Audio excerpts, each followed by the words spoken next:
I'm Ryan. And I am Jacques. And together, what are we? Functionally? Literate. We can read. Sometimes. That's what we do here. We read. Sometimes. Mm-hmm.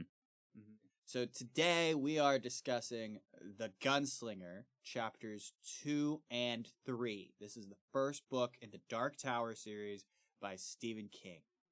So if you missed the first episode, probably go back and listen to that. That'd be good. Just pause this. Go do that. We'll wait. If you enjoy feeling lost, I suppose continue listening. Yeah, of course. Yeah. Or maybe you're already familiar with the series and you just decided, you know what? I want to hear what these two have to say specifically about the waystation. Okay, so chapter 2. Jacques, why don't you start us off? What happens at the start of this chapter? Oh, chapter 2-1. Roland has left the poor town of Tull in a little bit of a disarray, would be a kind way to put it. He destroyed the town. Yeah, that's a much better way to put it.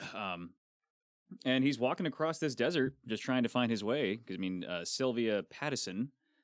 Was that her name? Pitson. Sylvia Pitson. Yeah, Sylvia Pitson decided to, after he, aborted the potential child with his the barrel of his gun, gave up the goods, so to speak, and told him, hey, yeah, cross this desert, and then maybe you'll find my baby daddy. So Roland is all about that. He decides to cross this desert, and while he's going across, It's been 16 days, specifically. Which is fitting, because it's been 14 days since we recorded. Ooh, it's true. Mm-hmm. And his water is gone. He thinks he sees the man in black a couple times, but he's just hallucinating. He starts hearing a rhyme that his mother used to tell him. He's got a bit of an earworm. Mm-hmm. But what did you think of that poem?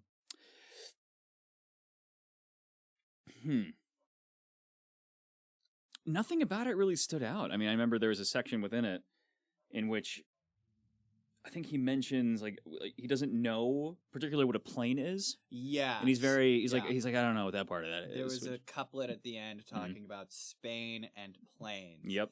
And so he didn't know the context of plane in that couplet. I think specifically it was the end of the couplet is we walk in love but fly in chains, and the planes in Spain fall in the rain. Right. And Roland's all like, bro, what the hell's a plane? But whatever. But he knows why he's thinking of it. It's because he's out of water. Mm-hmm. And so he's thinking of a couplet that has water mentioned. Yep. And so he keeps going and going. He's delirious. And then he sees the way station. Mm-hmm. And so he's going toward it. And then he sees a figure in shadows at the way station. And so he thought it was the man in black. Mm-hmm. And he just pulls out his gun and starts booking it. Mm-hmm. But when he gets close enough, he sees, like, at first, he still thinks it's the man in black. And he's like, something's happened. He's shrunk. Mm-hmm. And his hair is blonde. And then he realizes, oh, no, this is just a boy. Mm-hmm. And so he's just staring at this kid. And he just shakes his head. He goes into, there's two buildings. Mm-hmm. So he goes into the stable. And then he, just starts seeing things. He's at the height of his delirium, and so he passes out. Mm-hmm. The thing I thought was interesting about this part is that even though, he was just not there at all, he still had the presence of mind to holster his gun before he passed out. Yep. Holds a lot of respect for those weapons, for sure. Mm-hmm. We kind of wonder why that is.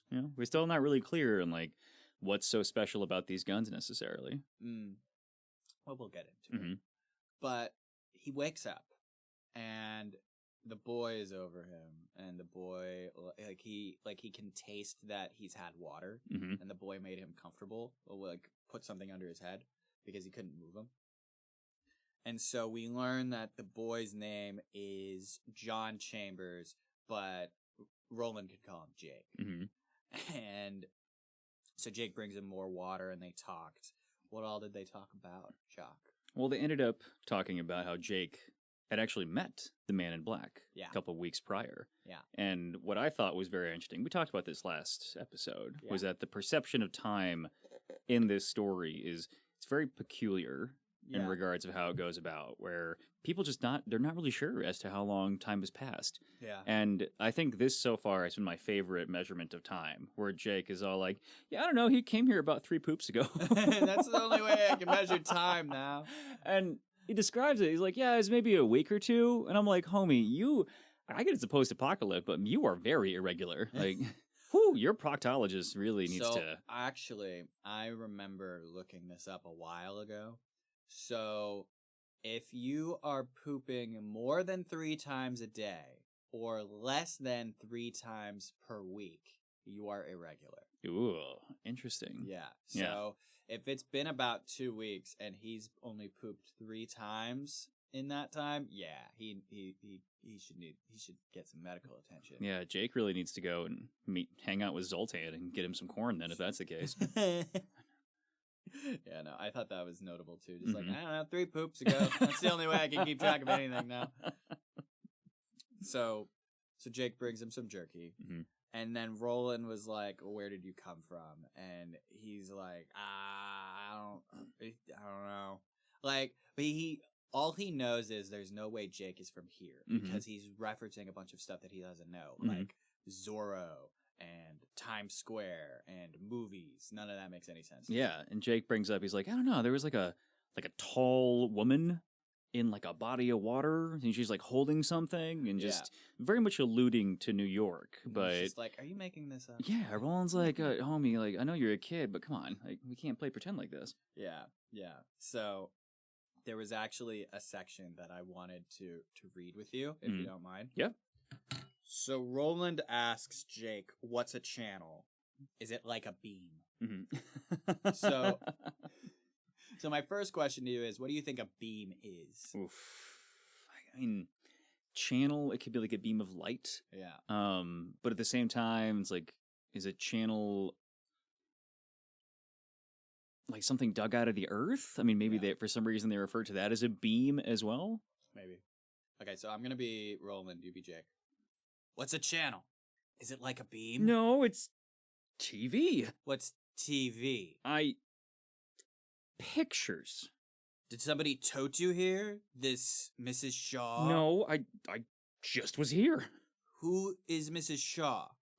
I don't know. Why did she call you Bama? I don't remember. You're not making any sense. I can't help it. I was just here. If you asked me about TV and channels yesterday, I bet I still could have remembered.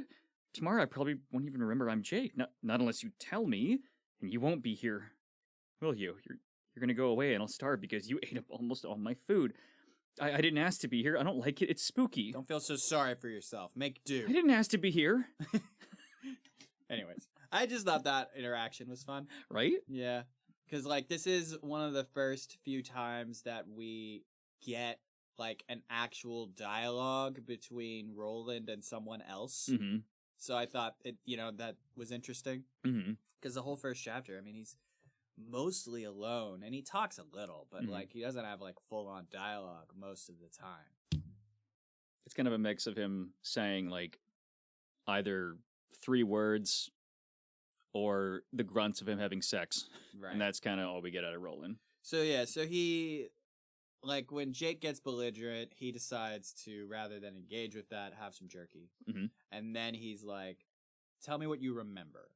And he's like, not much. And he's like, I can't make any sense of it. And he's like, well, tell me, and we'll see if we can find the sense.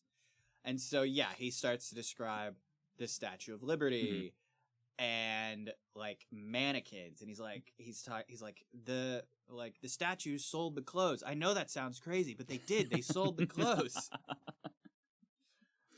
And so Roland decides now would be a good time to hypnotize him. It's like, can I put you to sleep? Can I, like, probe your mind? And he's like, how would you do that? And so Roland proceeds to do, like, this finger dance with a bullet, like, just, like, having them go in, like, interweave between his fingers.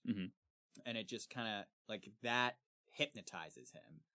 And then Roland, in this moment, harshly judges himself for all the murder he's caused. For the good, the bloody good, for the grail, for the tower. And so then he's like, where are you? And then we get this really interesting subchapter that's like all in italics. And it's this third-person narration. It's been third-person narration, but this feels different. Like, it's this window of time in Jake's life, right? And so we learn that he lived in New York. his father was some rich TV executive who enjoyed cocaine quite a lot. His mother slept around. Jake hated anything professional, but he didn't realize it, right? He went to a private school, and he was taken care of by a nanny who was more of a parent to him than his parents were, and he was killed by the man in black. The man had pushed him in front of a car, and the car crushed his back, his guts, and his pelvis. Yep. And then the man in black came to Jake, claiming to be a priest, and was like, I must do last rites, or whatever. And then Jake died, staring at his own hand. And so Roland, it goes on to say that Roland didn't hear all of that, but he got the sense of a lot of it. And so he's like afraid of the implications. What do you think the implications are to him that he's afraid of? Knowing that having to relive your own death, I mean, Jesus, that would be horrifying. Yeah. You know, especially there was a particular line of excruciating detail. It's if you don't mind me reading it. Go ahead. I think it's blood runs from Jake's nose, and this is after he's been crushed by the car, run over by the car. Blood runs from Jake's nose, ears, eyes, rectum. Yeah. His quote, his genitals have been squashed. Yeah. And that, well, first off, it's just a Stephen Kingism, because homie is all like, man, you ever think about, like, junk? That's crazy, and just decides to include it in his books. But if I had to recall that excruciating detail and be like, how that felt and likely looked as well. Yeah. I don't think I'd want to know that. Well, yeah, you know? And neither did Jake. Yeah. Like, Roland straight up asked him, do you want to remember this? Yeah. Or don't you? And Jake's like, no, because when the blood came out of my mouth, I could taste my own shit. Yes. Oh, yeah, that's horrific. So Roland's like, okay, turn over now, go to sleep, and when you wake up, you won't remember any of this. So he does. And then Roland begins to think of his own childhood for a little bit. And then he gets up and explores the stable. He found the pump that Jake was using to get water. So, like, he plays with it a little bit. He pushes the on button, and then it started whirring. It pumped, like, 3 gallons of water before shutting down. And he thought to himself that it probably ran on a atomic slug because there was no electricity. And it was branded, the pump was branded North Central Positronics. And he didn't like it. Why do you think that is? Why do you think he didn't like it?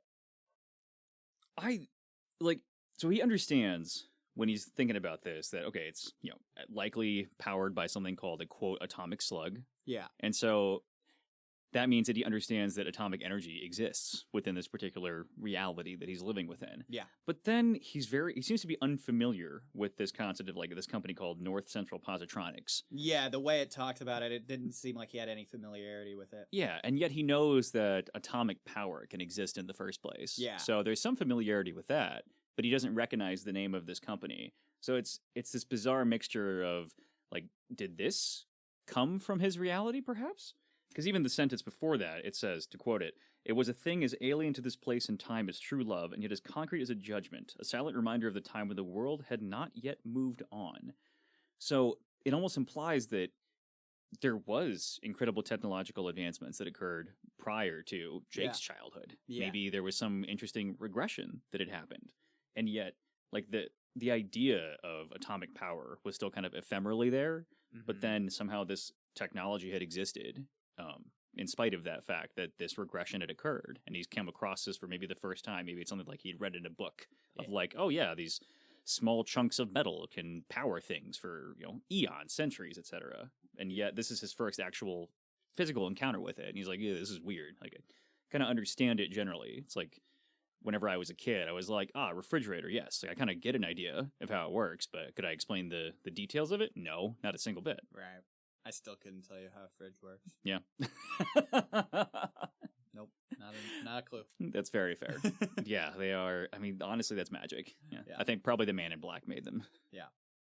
So Roland thinks again of his past. Specifically, he thinks of Court, Cuthbert, Elaine, Jonas, Susan, and Sheb, who's the piano man from Tull in the last chapter. because he knew Sheb from long ago, and he remembered a tune that Sheb played when he first met Sheb long ago. Love, oh careless love, see what careless love has done. And then he went to sleep. Mm-hmm. So, Careless Love is a song from our world too, isn't it? Mm-hmm. Okay, I believe thought so. So, when he wakes up, it's nearly dark. Jake's not there. He looks around and found Jake on the porch of the other building, what he thought of as an inn. Jake was sitting with a kerosene lamp, so Roland went and sat with him, and he used the lamp to light a cigarette, and he told Jake that he'd need to travel with him, because he expected the place would run out of food pretty soon. He explained to Jake that he was looking for the man in black to either get info from him or to force him to show Roland the way to the Dark Tower. Mm-hmm. Jake said that the inn had a cellar, but he didn't go down there because it smelled bad and the ladder was rotted, so he was afraid of getting trapped down there. And he also said that he was glad that he hadn't killed Roland with a pitchfork before. He was glad he wouldn't have to be afraid of the man in black coming back. Mm-hmm. And so then they went back to the stable to sleep. I think this is a big turning point as well in Roland's relationship with Jake. Because Roland even looks over at Jake and says, let's go to sleep. Implying that he's like, yeah, you can come and sleep next to me, rather than having this kind of separation that he seems to like to have with people, where he doesn't really open up at all to them, even with Allie in the last chapter, where it was kind of just sex to some extent. Yeah, I think so. Mm-hmm. I think it was pretty much just sex as far as Allie was concerned. It's like a situationship in a way, where was he really being himself with her? Not really. He was still being really closed off. I mean, she just really, really wanted sex. And, he's a man. Yep. So the next day, the gunslinger goes and looks at the cellar, and he found that the ladder was stable. It didn't really look rotted at all to him, but the cellar did smell bad. It was, Jake had said it was the only thing that had a smell around here, and Roland was like, oh shit, yeah, he's right. And so he went down there, and he found canned goods in the cellar, and mutant spiders. Big, bloated mutant spiders. And, they were, afraid of the light. So he found a shelf of canned goods, and he made a few trips to bring it to Jake. And on one of these trips, that was when there was, a big mutant or something that made itself known. There was a cellar wall on the far side that, began to crack, a crack formed and sand spilled out of it, and then he heard a groan. It was soft at first, but then it was very loud, and Jake freaks out. He's like, Roland, get up. He didn't call him Roland, but he's like, get out of there, mister, get out of there. And Roland was like, go outside, count to 300. If I don't come out by then, get out of here, basically. So he starts talking to the creature. It doesn't respond. And he starts talking to it in high speech. And it said to him, and I quoted it, go slow past the drawers, gunslinger. Watch for the tahine. While you travel with the boy, the man in black travels with your soul in his pocket.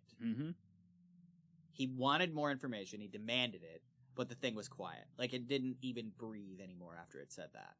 What do you think that message means? I think it comes at a real interesting time, because I just had said that Roland is like, you know what? Yeah, whatever, Jake. We can hang out. We can be cool. We can be besties. Sure. Starting to kind of open up, get into his fifis a little bit. And then all of a sudden, this demon is all like, hey, by the way, the man in black got you here. You think it's a demon? Oh, yeah. Okay. 100%. Because at first I was like, even reading through this prior to, this voice actually kind of coming up, I thought that the way Stephen King was setting this up was maybe the house itself was going to collapse with how ancient it is. And these spiders are all over the place. Maybe they've been destroying the foundation. Right. And so, this crack appears, sand begins to spill from it. Jake screams out, get out of there, mister. And my thought was oh shit, this whole thing's going to collapse in on Roland. Jake's going to have to help him out. Maybe they're going to have this stronger bond. But then all of a sudden, a voice shows up. And I'm like, okay, there's been talk of demons and otherworldly creatures that exist within this realm. And Sylvia Pitson, is convinced that Roland is a demon in the first place. And it's like, okay, is the Man in Black making this all up to get Sylvia on his side, or is there actually kind of these supernatural beings? Right. And lo and behold, it's like, oh my God, yeah, there are. Here's one. Yeah. Right now. It's predicting the future. Exactly. It knows that this is a gunslinger, mm-hmm. and it knows who the boy is, and it knows who the Man in Black is. Mm-hmm. And so then, because it didn't say anything else, Roland did something weird.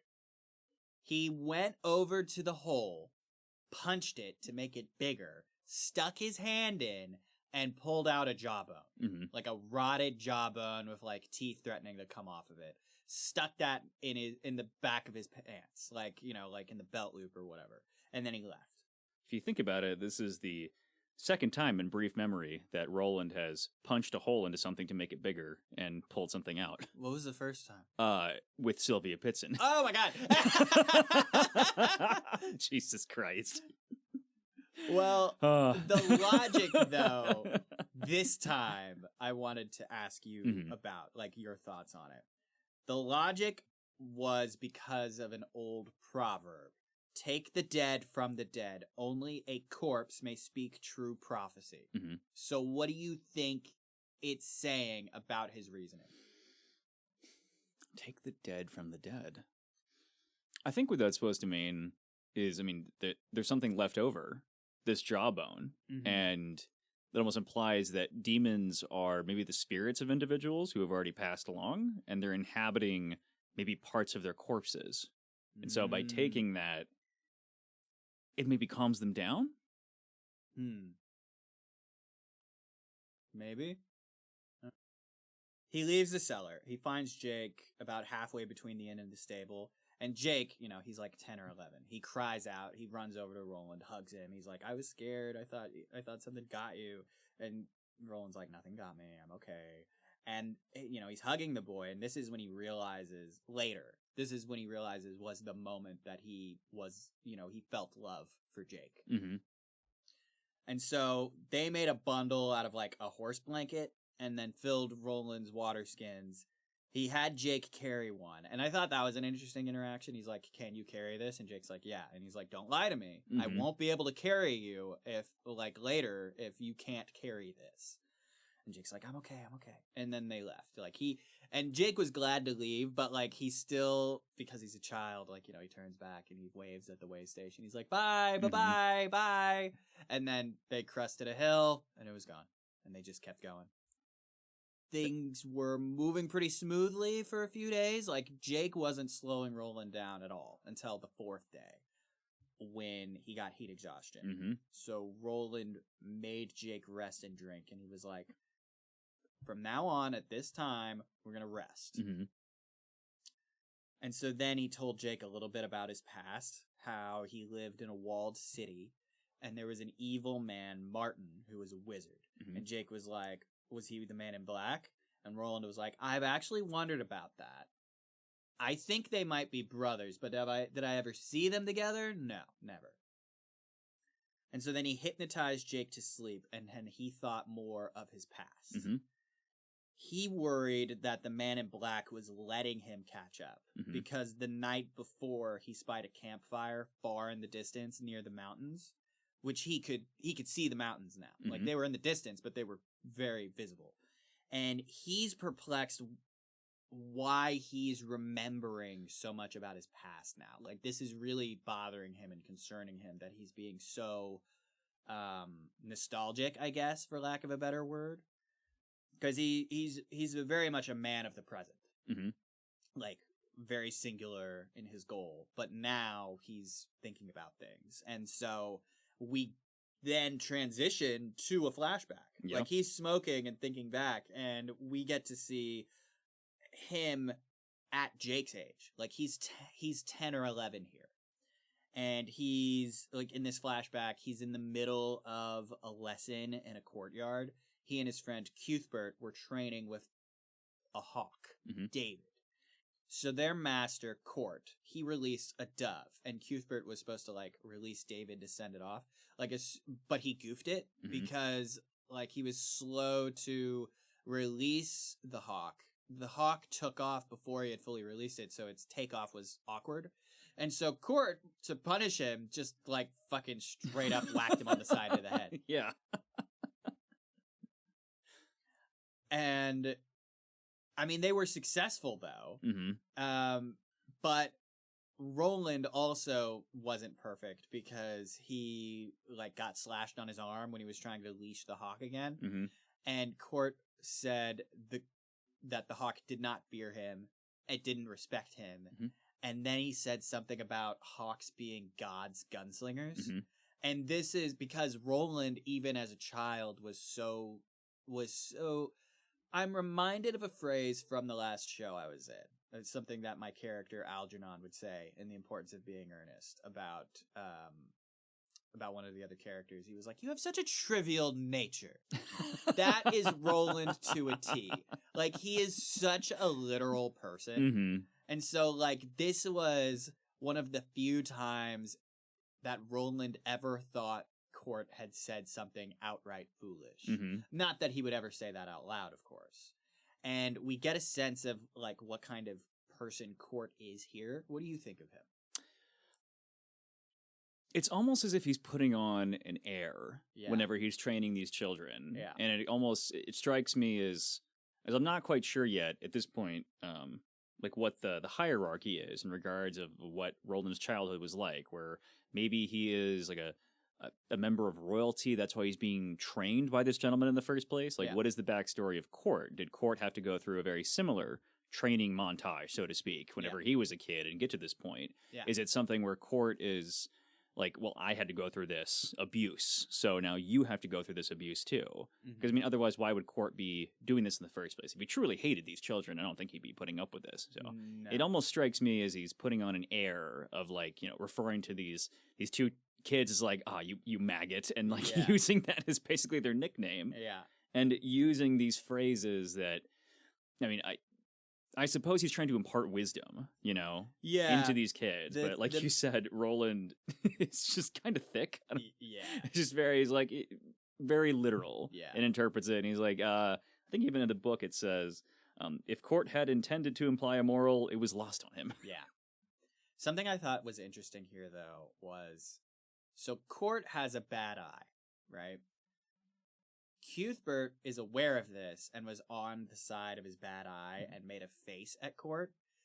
And Court saw it through the reflection of Roland's eyes. Mm-hmm. And so as a punishment, punched Cuthbert in, like, the forehead. Mm-hmm. Like, it was described as right in between his eyes. Mm-hmm. And, like, at the end of this passage here, it says that Roland could see the beginnings of a goose egg or something, like, on his forehead.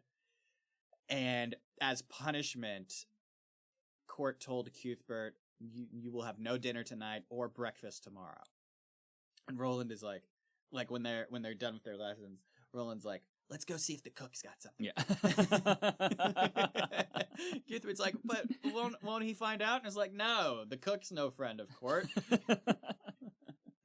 So they meet Court, and the narrative spends a page describing the cook, whose name is Jacques. Mm-hmm. He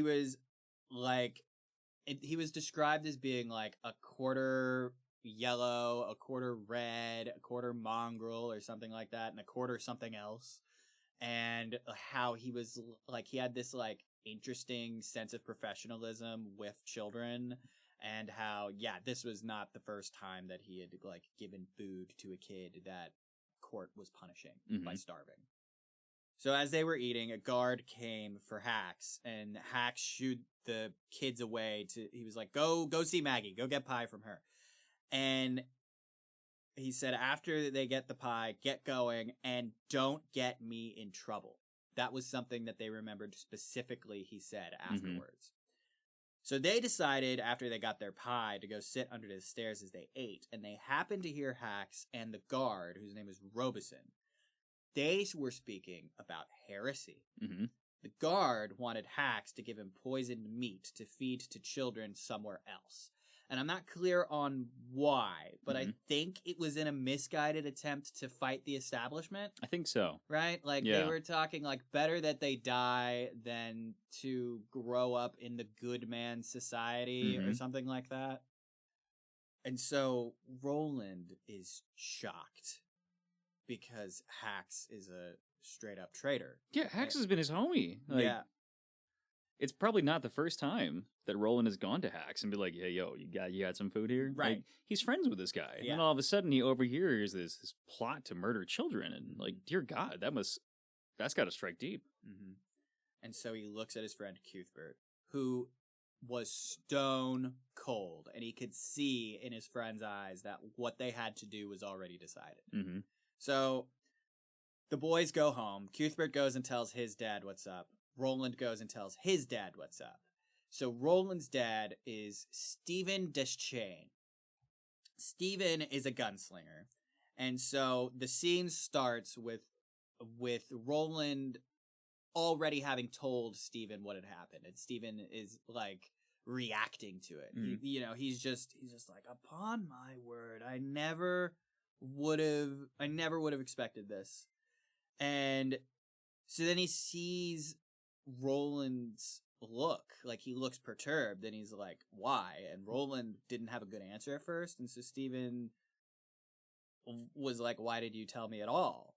And Roland began to answer because it was treason, and Stephen was like, if it was for treason, I would have rathered he had poisoned all of Taunton, which was the place that this poisoned meat was going to be sent to. He was like, I would have rathered everyone in Taunton be poisoned than for you to turn Hax in for such a cheap reason. And so then Roland starts yelling. It was because that they hurt him. He wanted to kill Hax. It doesn't outright say it, but for the betrayal. Like, he's like, I want him to die for betraying me. Yeah. That's basically his logic. And so Stephen was like, these men will hang. And Roland was like, I want to watch. And Stephen was like, you can. And then Roland said that if they caught this good man, who Hax and the guard were talking about, if this would all stop. And Stephen was like, no. The people will produce a turncoat if one isn't found. Roland was like, understood this idea, but he wanted to persist in his arguing. And Stephen was like, nah, I'm not having this. And this sent Roland out.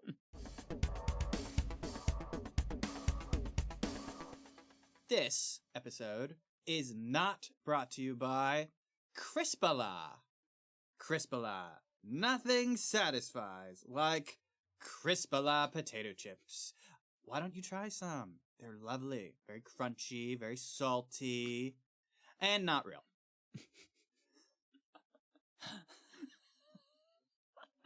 Perfect when you're lost in another dimension. As you can tell, we don't have sponsors, so if you'd like to support this show, you can become a patron. That's right, you can sign up for the Functionally Literate Patreon for at least $1, and then you can get these episodes without a mid-break. Alternatively, if you like the mid-breaks, you can give us a one-time donation on PayPal. Also, of course, if you want to just reach out, you can do that.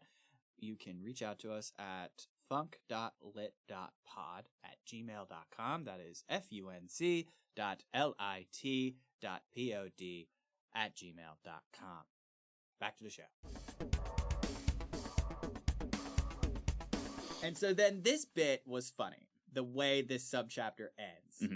What did Roland think was the reason his father was sending him away?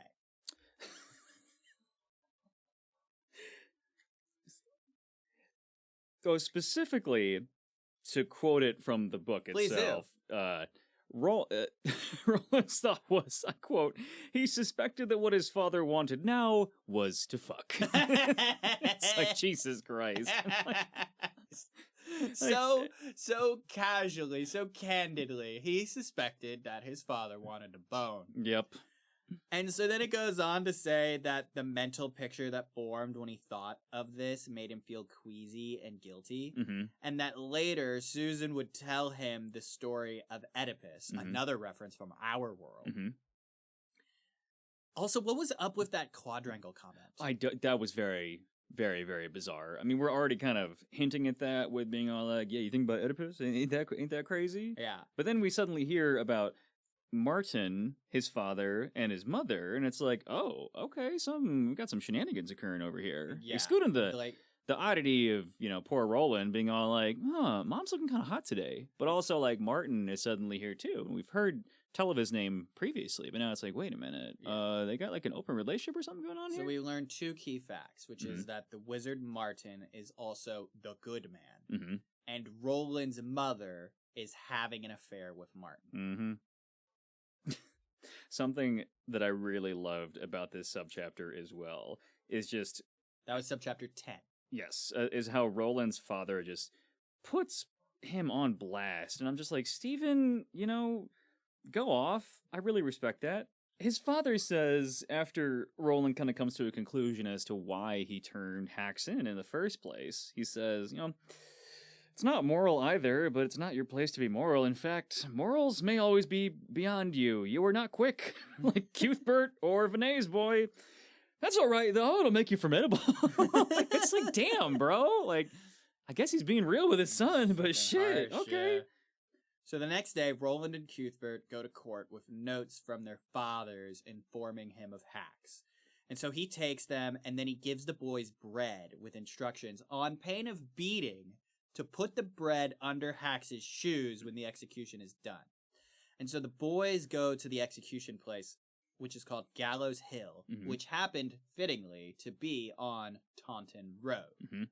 So they got there like 4 hours early. Nobody else was there, and Roland insisted that they go up to the platform just to see. Cuthbert was anxious about it. He was like, I can't watch. I won't be able to sleep at night. And Roland just was simply like, okay, then you won't. Like, he didn't see what one had to do with the other. Yeah. Like, in his mind, it's like, we have to see this. If you can't sleep, oh well. So Roland goes up there, and he takes a splinter from the gallows and puts it in his pocket.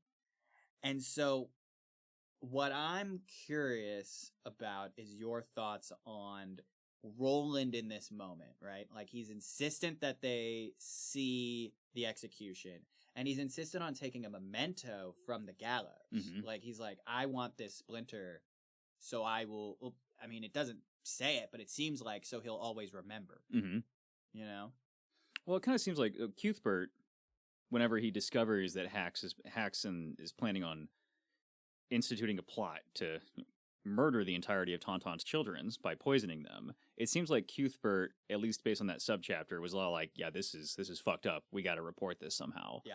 And maybe the ramifications of that really wasn't clear to Cuthbert at that time. Where in Roland, I really wasn't fully set in. I mean, he was like, this is messed up, and I want to go report it. I'm not sure why. But Cuthbert seemed to understand, like, okay, this is messed up. Yeah. And then afterwards, the consequences of his actions going to come to him, where he's like, "Oh my God, this man's going to get murdered." Like, I don't know if I want to see this, and is anxious to see it, and that's why he even says, like, I don't know if I'll be able to sleep after watching this. Yeah. And Roland is, I don't want to say empty-headed, but kind of just like floating through life, and he's like, bro, I don't know. He really does not. He's like so present to a fault, and he's like, yeah, whatever.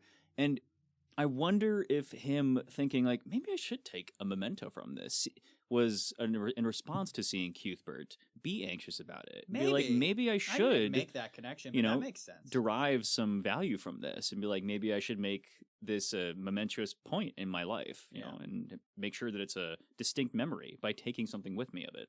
Yeah. And so they see the execution. I have little to say about the event itself, except 2 things that stood out to me. First, which was Hacks stating that he did nothing wrong, and that he died still trying to speak in his defense. Like, that stood out to Roland, like, really stood out to him, and I think shocked him, was like, this guy was still talking when he died. Like, he didn't finish his sentence, but he started it. And he was just like, what was he trying to say? What is he going to be saying into the afterlife? And the other thing, I guess a third thing, was that the crowd seemed to have sympathy for Hacks, which disturbed him because, quote, When traitors are called heroes, or vice versa, dark times must have fallen. Mm-hmm. And so this subchapter and the flashback ends with the narration informing us that Roland's kingdom fell 5 years after this, and that by the time he was a gunslinger, his father was dead, he had killed his mother, and the world had moved on. Yep.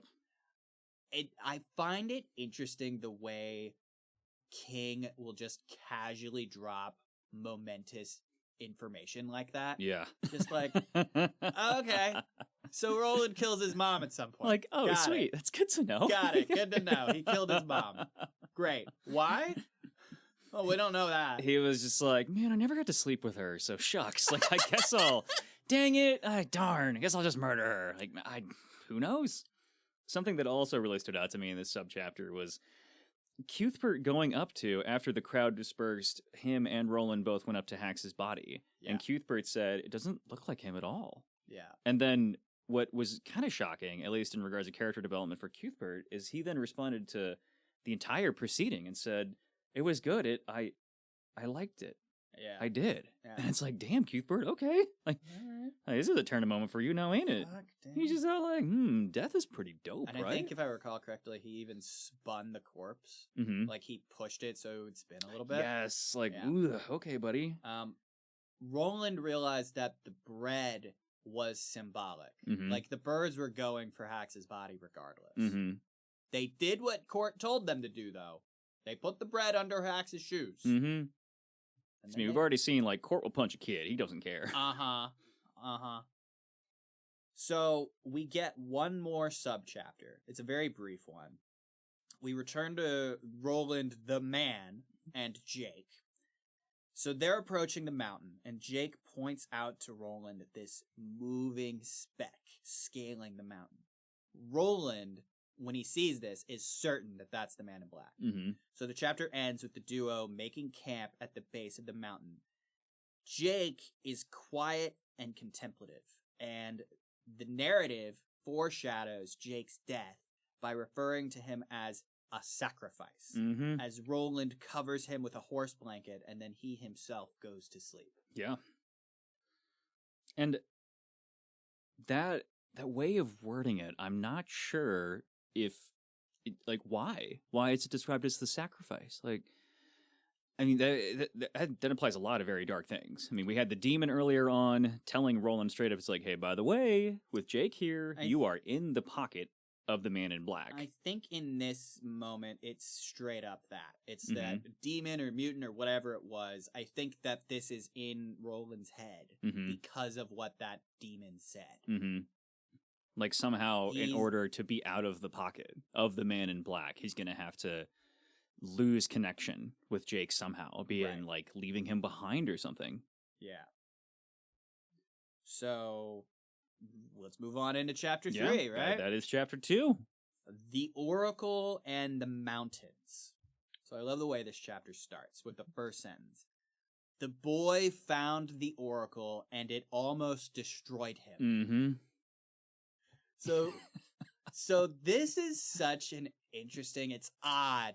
It's an odd moment in the story, this encounter with the Oracle on the mountain. So this subchapter, it doesn't explain what that first sentence means directly, but it does explain how the Oracle is affecting them. It's arousing them. Like, just being in this thing's, like, aura or whatever, for lack of a better word, it is arousing them. Like, Roland could see this wildness in Jake's eyes, and he himself felt a need to, like, scrape and rip at his own skin. So he decided that they were going to make camp early, and he refused to let Jake help. So he went and hunted a rabbit and made a stew. While he's hunting and cooking, Jake slept. So he wakes Jake, gives him food, and he told Jake that they were staying put the next day, despite the man in black. Like, Jake's like, well, what about the priest? And Roland's like, he'll keep, and he's not a priest. He wouldn't explain his reasoning. So Jake slept again, and then Roland smoked, and then slept. Something that stood out to me specifically, though, in this subchapter was when Roland returned to camp with the rabbit. He found a praying mantis resting on Jake's cowlick. it was grooming itself, and just the sight of it made Roland laugh for the first time in God's knew how long. Mm-hmm. Like, I don't know. I thought it was interesting characterization. Like, I don't know why else that stood out to me. Yeah. Because he just doesn't laugh. Yeah. Like, he's not the type. But, like, the sight of that made him laugh. Just the oddity of it, and maybe this is a demonstration of this growing connection he has with Jake at this point. Of just being all like... Because he loves the boy. Yeah, he does. Although I don't think he fully understands that yet at this point. Right. So, the gunslinger dreams of Susan here. Mm-hmm. It was a brief subchapter. Like, the dream Roland had was of Susan basically being burnt at the stake. Mm-hmm. Like, the way I understand it is she is tied down to something called a charyu tree. Mm-hmm. We learn of a witch, Rhea, who appears to be responsible or at least involved in Susan's death. And Susan, at the stake, she calls out to Roland, "The boy! Roland, the boy!" So he turns around and he sees Jake with a spike in his forehead. Mm-hmm. And this is what rouses him awake. And King does a good job here of, like, blurring dream with reality. The subchapter ends with Roland hearing, mm-hmm. but that sound is in reality. Yeah. And so that noise was coming from Jake. Mm-hmm. Roland bolts awake. He tracks Jake down via smell, because both of them smell awful right now. Mm-hmm. He finds Jake in a ring of black standing stones, expressing a cross between pleasure and fear. Mm-hmm. The moment Roland steps into the ring, he felt the unwanted pleasure flood his body. This is notable because before he even got to the ring, he could feel the forest itself wanting him. Mm-hmm. Like, as he ran to the ring, there were snarled branches that seemed to be, like, reaching for his crotch. Mm-hmm. Like, the Oracle is using the forest to get to him. Yeah. And so to deal with this problem, Roland pulls out the rotted jawbone that he got from the last chapter, and then the Oracle's aura immediately fled him. Mm-hmm. So then he goes over to Jake. He holds the bone out in front of him, and Jake faints. Yeah. So he just takes Jake back to camp. He gives him a kiss on the cheek. And this is when he knew consciously that he loved the boy. Mm-hmm. So what do you think is the power of the jawbone? And why would it be able to combat the magic of the spirit? I interpret it as him having the jawbone in the first place demonstrates to any sort of spirit that Roland is the type of person that can overcome this, like, supernatural energy that exists, or any sort of supernatural entity, and demonstrates to them, like, hey, I've come across this before, and I can overpower this. Mm-hmm. So whatever you can do, I can easily overtake that too. Okay. And so but it also could be that maybe there's some magical, mystical power in it. Yeah, because he took the jawbone from something that spoke of the future. Mm-hmm. And so maybe that has something to do with it. Like, it can help combat other creatures that do the same, mm-hmm. other spirits that do the same. Yeah. So in the morning, Roland is awakened by Jake, who's, like, struggling against the rope that Roland has tied him down with. Like, he tied him to it. He literally tied him to a tree. And so Jake, he wakes up at mid-morning and he's like, "Why did you tie me up?" And so Roland lets him loose and he explains, "You ran off last mm-hmm. night." And Jake's like, I don't remember that. So then Roland holds the jawbone up to Jake, which made him flinch. Mm-hmm. And then he stopped arguing. He's like, "You see?" And he's like, "I do." Yeah. So Roland explains to Jake that he'd have to leave him at camp for the day. This frightened Jake. Like, Jake was thinking that Roland was going to, like, abandon him. Roland gives him this look. And Jake's like, "You would have done that already." And Roland's like, "Now you're thinking with your head." And so he told Jake that he would leave him with the jawbone to keep him safe, but he suspected that Jake wouldn't need it because mm-hmm. the Oracle would be preoccupied with him. He knew what the Oracle was, right? Like, the narrative gets into what he thinks it is, which is a demonic sexual spirit that could predict the future. That's what oracles are in his world. Mm-hmm. What the fuck? Yeah, that is a very specific thing. And, good. I mean, what if you ran into one that's all like, yeah, I'm not really feeling it today, but I'll still tell you the future. Like, like it was a really tough day at the Spirit Factory. And like, I'm just tired. So like, I'll tell you the future, but like, I'm not going to make the trees reach out to your crotch today. Like, it's like, are they consistently this way? Like, what do they do in their spare time? Who knows? So he decided that there were things he needed to know from the Oracle. So he took a mescaline pill. Mm-hmm. That on its own, what's he doing with that? Yeah, he's just been saving it for a rainy day, I suppose. So he takes it, and then he tells Jake, give me your shirt. And then he starts stitching up the rips in it. And when he was done, like, he could feel the pill kicking in. So he gives Jake back his shirt and tousles his hair, and then he goes. And so there's 3 things here that I want to talk about this subchapter, which is subchapter 4, by the way. So this subchapter and the last one, they do a really good job of showcasing Roland's craftiness. Like, I'm reminded of The Witcher and how, like, meticulously Geralt would prepare for fighting a monster. The other thing is, mescaline. Like, it's just so odd to me that that's something that he has. Mm-hmm. And then also a bit of foreshadowing that surprised me because, I've read these books before. Mm-hmm. When Roland pulls out the mescaline pill from his tobacco pouch, he, quote, rolled it between fingers that would all too soon be gone and looked absently up at the sky. I didn't remember that this book dropped such a significant piece of information so casually. Yeah. So my question for you is, what do you think is going to happen to Roland's fingers? Ooh, yeah, that's a very good question. I think we talked about this a little bit in the first recording in regards to the first chapter of this book, but I wonder if that was something that King knew in advance whenever he was writing these short stories, or did he include that whenever he did the rewrites of these? I really wonder about that too. I'm curious because like the mescaline, it kind of sounds like King was, because this is the 3rd chapter, this would have been his third short story. Yeah. And we're still pretty early on, so maybe King was all like, fuck it, he gets high. Why not? That could be cool. LSD. He pulls out a pill that he's like, yeah, I'm saving this for, a chill day whenever I'm in a forest that keeps touching my wiener. Yeah. He's like, time for this. But at the same time, I wonder if that was something that he already planned, of holding it up and being like, these fingers are going to be gone sometime pretty soon. Yeah. Because that implies that at some point, maybe in this book, maybe in the upcoming books, that, Roland, he's so deft in regards of, reloading the bullets, of handling his weapons, that he's going to lose that capability. Yeah. Your face, for the listeners right now, Ryan's face is very pursed as he stares at me, as if he knows something that I don't. I know a lot. That Interesting. Yeah, I do. I really do enjoy hearing somebody's perspective that doesn't know what's going on. Fair point. That's all. So we get into the next subchapter, which is basically how Roland negotiated a prophecy in exchange for sex. Some new insults that we should all add to our vocabularies. Star slut and whore of the winds.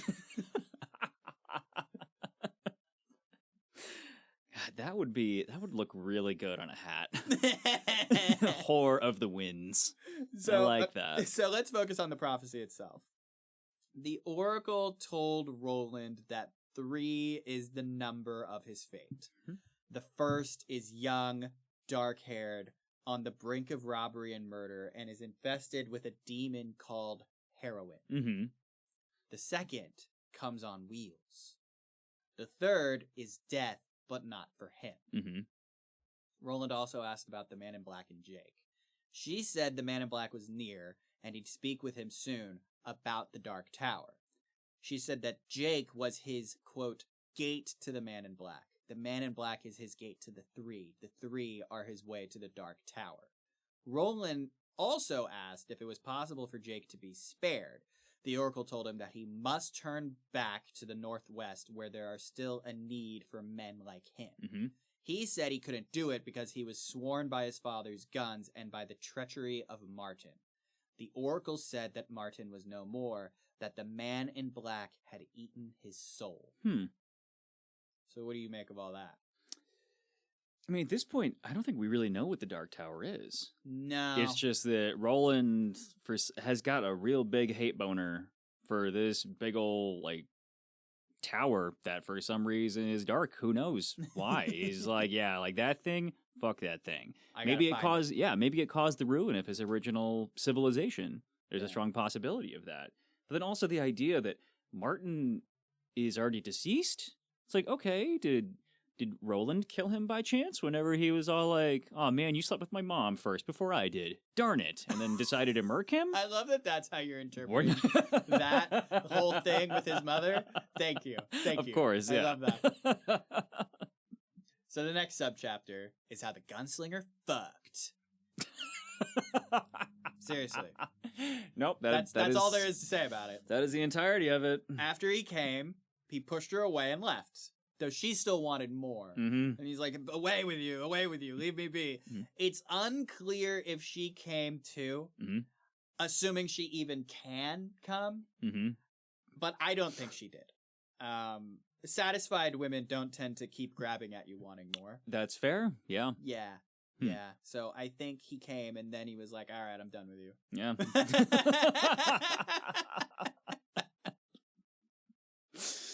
That's the most masculine thing I could ever think of, you know. So the next subchapter is basically the duo preparing for the next day's travel. Like, not a lot happens. Roland comes back and sleeps, and when he wakes up, he hunts some rabbits. They make a stew. Jake tends to the pot, and Roland goes in search of vines to make rope. Mm-hmm. The next morning, they set out, going way around the Oracle Circle. Like, they saw it, but they didn't really pay it much mind. Mm-hmm. What's interesting about this subchapter is that it gives us a lot of insight into Roland's state of mind, right? The mescaline's wearing off. His dick aches. He's feeling this mad urge to tell Jake everything he found out, which perturbed him. Mm-hmm. Because, like, what is wrong with him? Why is he so willing to open his soul to a boy? Has he lost his mind? Mm-hmm. And he's also perturbed about how Jake is adapting to this world. Like, it emphasizes that he's using flint and steel to start a fire, and he uses a phrase that he picked up from Roland. Mm-hmm. I didn't quote it, but there is a phrase that apparently Roland uses whenever he's starting fires, and Jake used it when he started this fire. Mm-hmm. Yeah, the boy actually says, quote, "Spark of dark, where's my sire?" And Roland's like, wait a minute, what? Like, that's something that I would say. Yeah. So the next subchapter, which I think is interesting because this one actually kind of gives us some information about the Dark Tower. There was another day of travel, and then at the end of the day, while they were resting, Jake asked why he was here. Mm-hmm. And Roland said, you're here because the man in black drew you here. And maybe it had something to do with the Dark Tower. Jake wanted to know what that was, and so he was like, the tower stands at a kind of power nexus in time. The world has moved on, we say. We've always said. But it's moving on faster now. Something has happened to time. Mm-hmm. It's softening. Roland then tells us a little bit more about where he came from, a place called New Canaan. He remembered how it looked the day he left in pursuit of the man in black, which, fun fact, he would have been 19 when he did. He said that there was a war and that they won all the battles, but they still lost. Mm-hmm. Also, it turns out, because we were mistaken in the last chapter, it turns out Roland does know who Jesus is, because he asks Jake here if he was familiar with the Bible. And Jake's like, yeah, Jesus and Moses. And he's like, yeah, where I came from had a biblical name, New Canaan. So, what do you make of that? What is that, like, what did that make you think when you got to this part? I mean, he mentions that time is softening because of the Dark Tower. So we have an explanation all of a sudden of like, okay, maybe that's why everybody's perception of time is based on how many poops they've had in the recent past. And also these overlapping of different universes seems to also be occurring too. So it's like, is the Dark Tower likely has an influence on that as well? It kind of reminds me of Dark Souls and makes me wonder if, like, From Software, that's the company that made the Dark Souls games, if they were drawing inspiration from the Dark Tower in their storytelling, because in that game, nothing makes any sense. The only lore that you can derive is from, like, item descriptions and stuff. Mm-hmm. And when you piece it all together, it's a lot like this. Mm-hmm. Like, time is thinning or stretching, and, you know, the dead won't stay dead. It's very strange in that world. Yeah. And so this reminded me of that. So in the next subchapter, it's very brief. Like, it talks more about them traveling, and the significant thing is when they started to reach the snow peaks of the mountains, they saw a single footprint in the snow, and they knew that it was the Man in Black. So in the next subchapter, a week had passed. Like, they'd been traveling on the mountain for another week. Jake is cleaning his face at a stream, and then when he looks up, he says he can smell the Man in Black. Mm-hmm. Roland could smell the man too. So they continued on, and then Jake stopped him, and he's like, please, let's turn back. Roland wouldn't. He just stood silent. Mm-hmm. And then Jake accused him.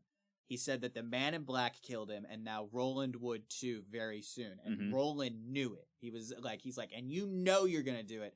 And Roland is like, no, you'll be all right. Mm-hmm. I'll take care. And so soon they come upon the Man in Black. He was like standing above them and like at the entrance of a stream of water coming out of the cliff face.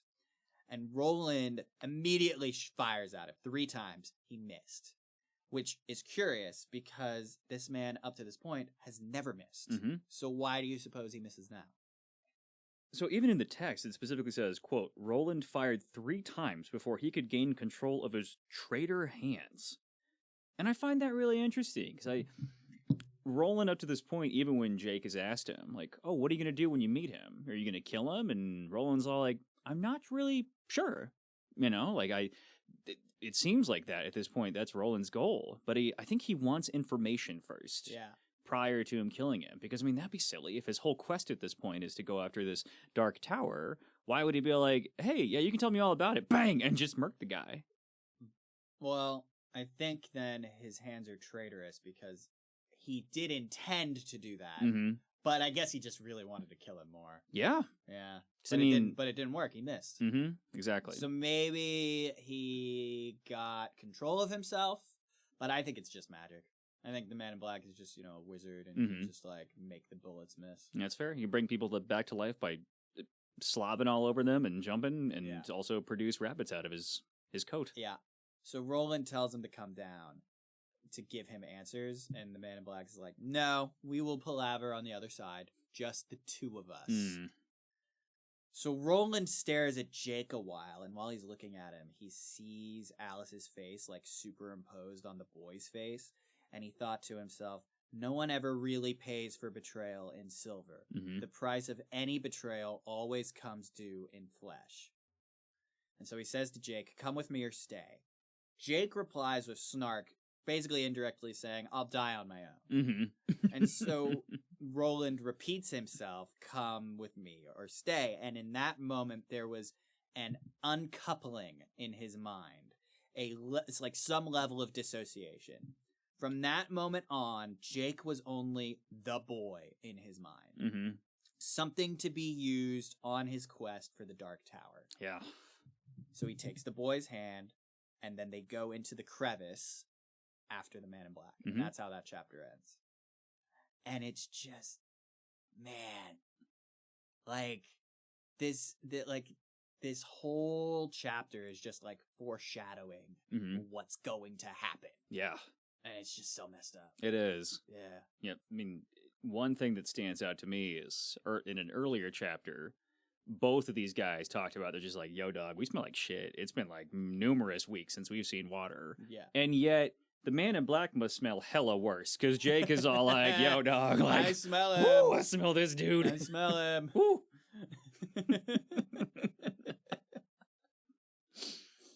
I also am very curious what the perspective is from the Man in Black too. Like, yeah, you know, I feel like in movies there's always that concept of just like, yeah, the cool guy never looks at the explosion. sort of thing. And that's kind of what the Man in Black is giving here, where he's all like, only the two of us will speak, and then like walks away into the cave through a body of water. But do you think as he got into the cave, he's like, oh shit, I'm all wet now. Damn it. Like, I mean, that looked cool, but like, why did I do that? Now I'm cold. Like, I didn't think of that. That's funny. Okay. But, and then Jake also mentions in just a very snarky way, he's like, yeah, someone will show up here. You know, you can leave me, whatever. Someone will show up here with a thermos of coffee. And a sandwich. And a sandwich, you know? And I'm like, good for you, Jake. Like, respect that. Stand up for yourself. Exactly. Yeah. It's like, you know what? Screw you, Roland, and your lack of a thermos. You probably don't even know what that word means. Probably not. Exactly. Like, he knows all about atomic slugs, but he's like, how does one keep liquids warm? Yeah. No idea. Yeah.